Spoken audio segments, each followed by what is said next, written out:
How to share Instagram stories using the iPhone share sheet. If you want to quickly share content to your Instagram story using the iPhone share sheet, this tutorial will walk you through the process.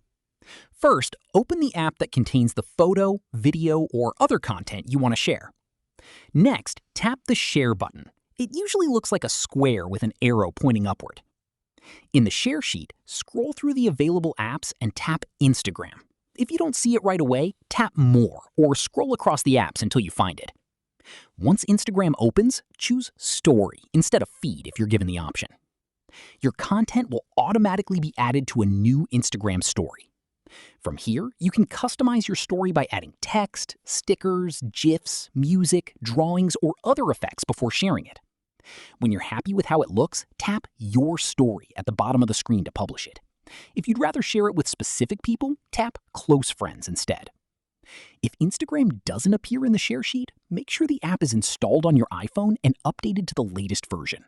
You can also try opening Instagram first, then return to the app you're sharing from and try again.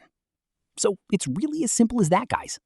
If you did find this video helpful, then let me know in the comments. Make sure to like the video and subscribe for more Instagram tutorials. And I'll see you in the next one.